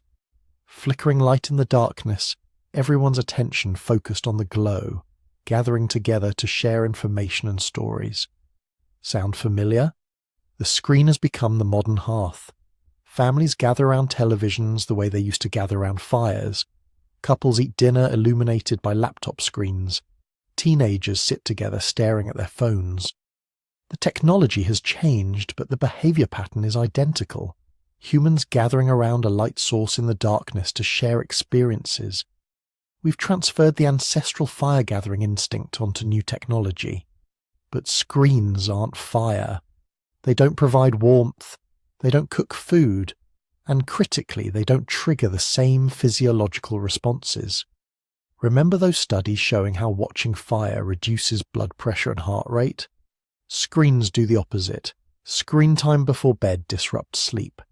extended screen exposure increases anxiety and stress markers. The blue light from screens tells your brain it's daytime, suppressing melatonin and keeping you alert when you should be winding down. Screens have hijacked the social function of fire without providing any of the biological benefits. This creates what evolutionary biologists call a mismatch problem. Your body is designed for a world where gathering around fire in the evening meant safety, food, and approaching sleep time. It used fire's warm light spectrum as a signal to start producing melatonin and preparing for rest. Now you bathe yourself in blue-white screen light until minutes before bed, then wonder why you can't sleep. Your circadian rhythms are confused. Your ancient fire-adapted biology doesn't understand this new world. The same mismatch shows up in food. Your digestive system evolved for cooked food, yes, but it evolved for food cooked over fires, roasted meat, tubers baked in coals, vegetables steamed in earth ovens. This is very different from industrial processed food. Your ancestors cooked food to make it digestible, to kill parasites, to break down toxins. They didn't add corn syrup, artificial flavors, or preservatives. The nutritional problems plaguing modern society, obesity, diabetes, heart disease, these are partly mismatch problems. Your fire-adapted biology encountering foods that would have been incomprehensible to your ancestors. Some people are trying to bridge this gap. The paleo diet movement, whatever its scientific merits, represents an intuitive recognition that modern food might not match our evolved digestive systems. People cooking over wood fires or coal, trying to recreate ancestral food preparation methods. There's probably something to this, even if the specific claims are oversimplified. Your body does recognize certain patterns as correct, certain flavors and textures as proper food, and those patterns were established by hundreds of thousands of years of fire-cooked meals. But here's what's really profound. Of all the technologies humans have invented, fire is the one that most completely defines us. Not language, because other species have complex communication. Not tools, because other species use those too. Not agriculture, because that came very late in human history. Fire. We are the species that tamed fire, that became dependent on it, that was transformed by it into something unprecedented in Earth's history. Every major human achievement traces back to fire. Agriculture needed fire to clear land. Metalworking required fire hot enough to smelt ore. The Industrial Revolution was powered by fire, burning coal to drive steam engines. The modern world runs on combustion, burning fossil fuels in engines and power plants. Even nuclear power is just a sophisticated way to make fire, using atomic reactions to boil water into steam. We've never moved beyond fire. We've just found new things to burn, and we never will move beyond it, because fire is written into what we are, into our small guts and big brains, into our neural pathways that calm down when we see flames, into our social instincts that drive us to gather around light sources in the darkness, into our dependence on cooked food, into our domination of the planet. You are a fire creature. You always have been. You always will be. When you sit around a campfire or stare into a fireplace, you're not being nostalgic. You're not play-acting at primitive life. You're being fully, completely human in a way that's impossible otherwise. You're connecting with the technology that made everything else possible, the spark that changed everything, the flame that still burns at the heart of human existence, whether you see it or not. So here we are. At the end of a journey that began with a single spark somewhere in the African wilderness, maybe 2 million years ago, maybe earlier. We'll probably never know exactly when or where that first human looked at fire and saw not danger but possibility. What we do know is what happened next. 3 revolutions, each building on the last, each transforming our ancestors in ways they could never have predicted. First came cooking, the simple act of applying controlled heat to food before eating it. This wasn't just a new way to prepare meals, It was biological transformation on a scale rarely seen in evolutionary history. Cooked food delivered more calories with less effort. Our guts shrank, our teeth weakened, our jaws became more gracile. But all that energy, all those calories that no longer needed to go toward maintaining massive digestive systems, they got redirected, upward, into larger, more complex brains. Cooking didn't just feed our ancestors. It built the hardware that would eventually let us compose symphonies, split atoms, and send robots to Mars. Then came the conquest of night. For hundreds of millions of years, darkness belonged to predators. Mammals huddled in burrows. Primates climbed trees and waited for sunrise. But fire changed that equation. Suddenly, the night became usable time.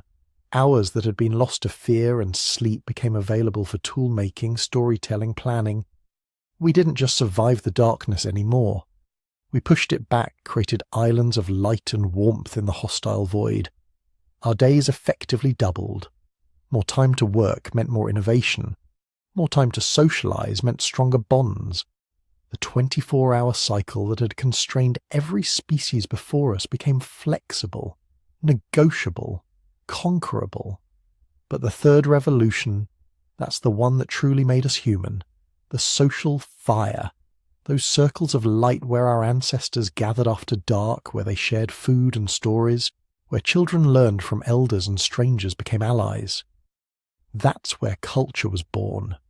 That's where complex language probably emerged, refined through thousands of generations of fireside conversations.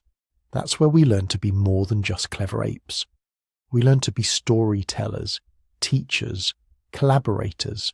We learned to pool our knowledge across generations, building on what came before instead of starting over each time. The superbrain didn't emerge from genetics alone.